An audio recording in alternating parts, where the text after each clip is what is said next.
Welcome back to the Local Patch Project, where we're celebrating the natural wonders of Kenilworth. Today, we're taking a closer look at the town's local nature reserves.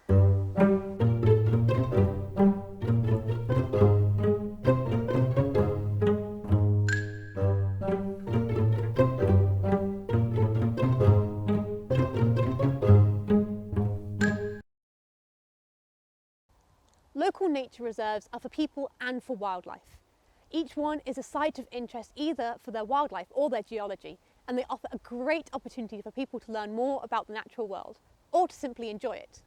Currently, there are over 1,280 local nature reserves in England alone, and they range from rural woodlands to urban canals, inner city cemeteries to country parks. And each one provides a unique home for some incredible local wildlife. Kenilworth is lucky enough to have 4 local nature reserves. Knoll Hill, a mix of grass, shrub and woodland, which is a haven for birds and for butterflies. Kenilworth Common, an oak and birch woodland, home to many varieties of fungi and lichen, as well as rare fragments of heathland.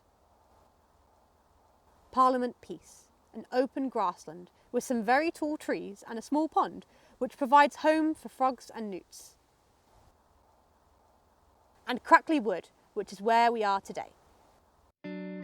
Crackley Wood is an ancient woodland, a fragment of the once huge Forest of Arden, which stretched from Stratford-upon-Avon all the way to Tamworth. Ancient woodlands are in desperate need of protection, as they support a unique community of wildlife that just isn't found anywhere else.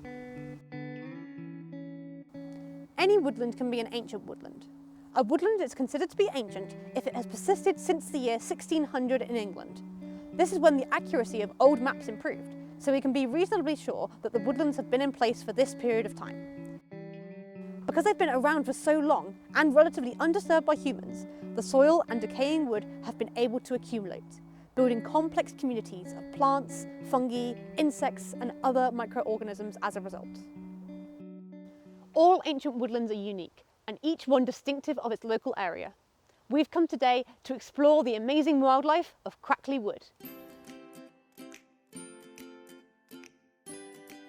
Behind me is a rowan tree, one of Britain's native trees, and it provides a major source of food for blackbirds, bullfinches and other migratory birds during the late summer and autumn with its distinctive red berries. We've just stopped here because we've just spotted a pigeon nesting right up there.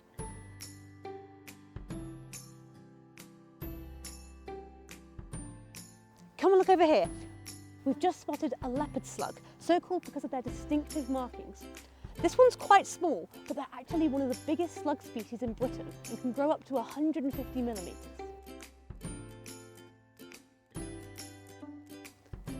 What we've got here is a lichen.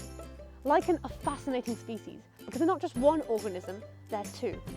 Fungi and algae working together in a symbiotic relationship. This lichen in particular is foliose lichen, which are particularly susceptible to sulfur dioxide in the atmosphere, which is caused by pollution. The fact we've got this lichen here indicates that this wood is healthy.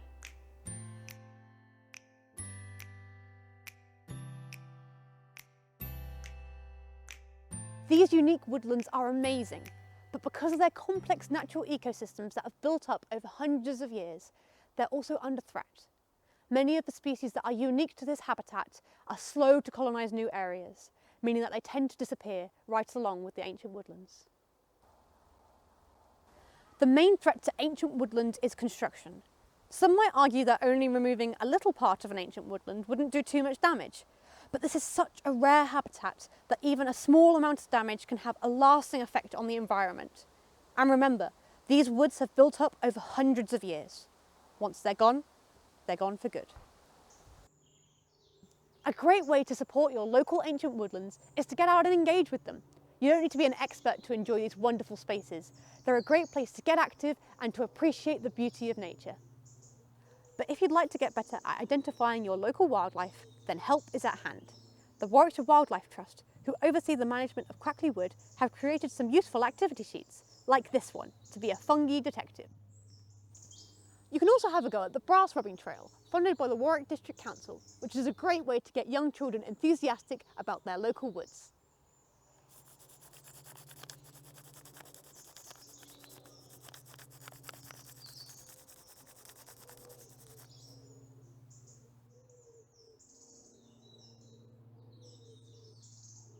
It's so important to support the work of local wildlife trusts to ensure these kind of resources are available to everyone. We encourage you to find out more about your local wildlife trusts so you can discover the nature reserves where you live. And if you'd like to get more hands-on with your support, well, many wildlife trusts run volunteering activities that members of the public can get involved with. But that's all we have time for today. We'll see you next time when we look at nature a little closer to home.